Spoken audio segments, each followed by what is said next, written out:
Radio Imanzi, broadcasting from Kigali. Here is the news in English, brought to you by Fiona Umuganwa. The headlines.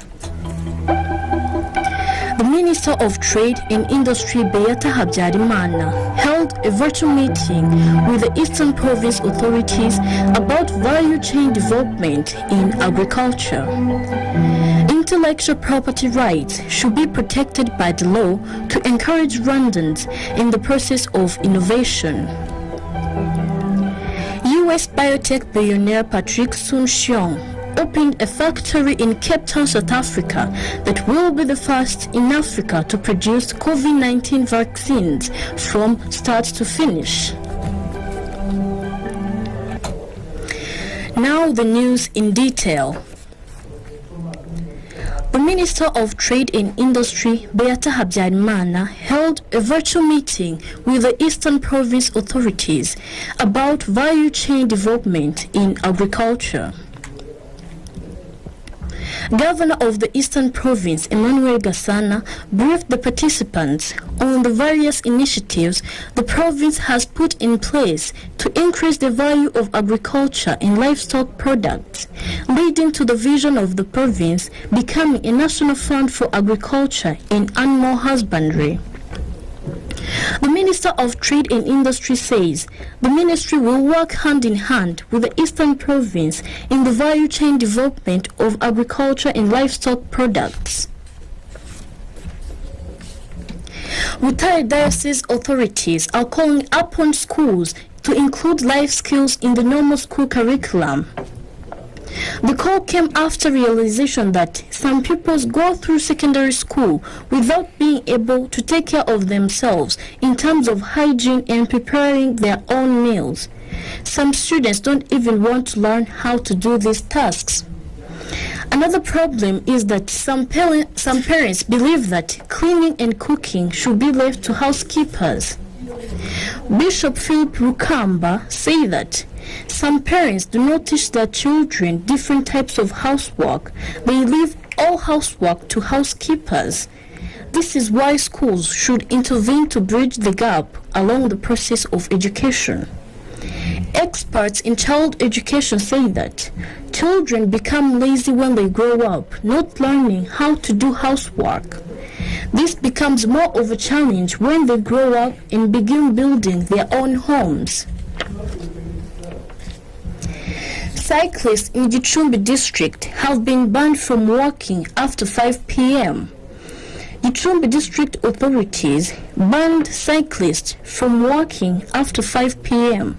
until they put lights on their bicycles. The cyclists claim that the problem is not the lack of headlights on their bicycles, but the lack of street lights in Gicumbi town center.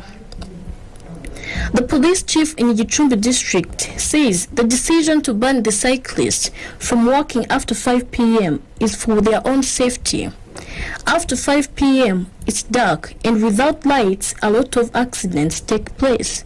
They should put lights on their bicycles to avoid these accidents.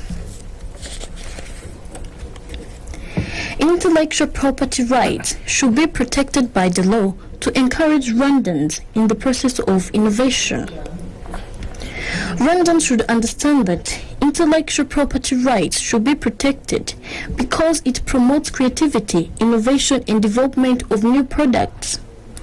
Richard Kayibanda, Registrar General of Rwanda Development Board, talks about how all Rwandans should learn and understand intellectual properties and how they can be a source of revenue for the owners and the government. Sensibilization on intellectual property is an activity we do every day.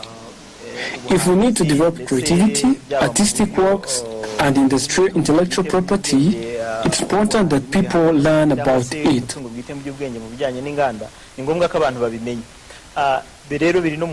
So it is our responsibility to sensibilize to all Rwandans. There are so many Rwandans who have artistic work but don't know that they are, and they should be protected. So we should put in a lot of effort to educate them so that the country can gain from it too. When intellectual properties are protected, It can be used as a source of income for the owner and the country in general. Richard Kaiban, the Registrar General of Rwanda Development Board, talking to Radio Imanzi. Kizito Safari, a member of Rwanda Bar Association, talks about the laws that have been said to protect the owners of intellectual properties.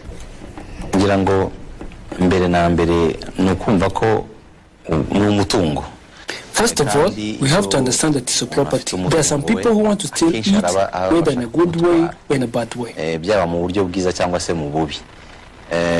laws that protect those with intellectual properties because it's not allowed to claim other people's intellectual property.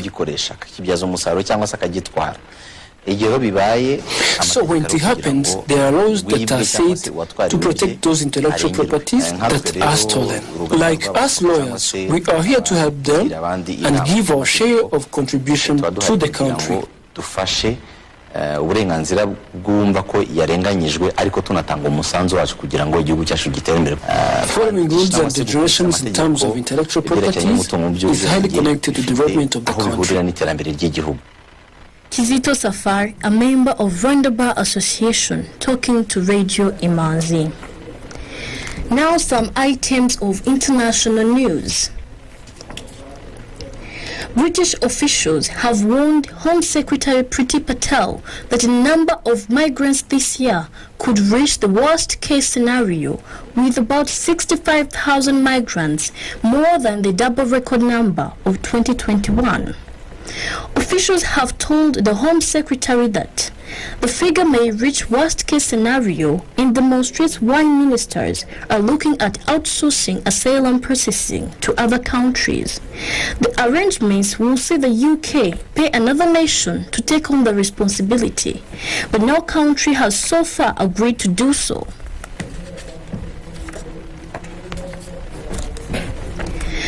U.S. biotech billionaire Patrick Soon-Shiong opened a factory in Cape Town, South Africa that will be the first in Africa to produce COVID-19 vaccines from start to finish. Soon-Shiong, who is also a medical doctor, will transfer technology and materials from his California base to scientists in South Africa, where they will also work on vaccines targeting cancer, tuberculosis, and HIV. South African President Cyril Ramaphosa, who attended the opening ceremony, says Africa will no longer be the last in line to access vaccines against pandemics. Africa should no longer go cap in hand to the Western world begging for vaccines. This state-of-the-art vaccine manufacturing campus that we are officially launching today is part of a far broader initiative to propel our continent, Africa, into a new era of health science. Africa should no longer be the last in line to access vaccines against pandemics. Africa should no longer go cap in hand to the Western world, begging for vaccines that they just want to drip off from their tables. We will stand on our own. South African President Cyril Ramaphosa speaking at the launch of the vaccine manufacturing in South Africa. Now the review of Rwanda Stock Exchange on 20th January 2022. The trading session recorded a total turnover of 921,918,800 Rwandan francs from 7,446,000 shares traded in 6 deals on the equities market, while the fixed income market remained quiet. As the share counters closed, MTN Rwanda closed the counter at 180 Rwandan francs as previous. The trading session recorded a total turnover of 1,134,000 Rwandan francs from 6,300 shares traded in 3 deals. I&M Bank closed the counter at 45 Rwandan francs. The trading session recorded a total turnover of 990,000 from 22,000 shares traded in 1 deal. Blarirwa closed the counter at 124 Rwandan francs.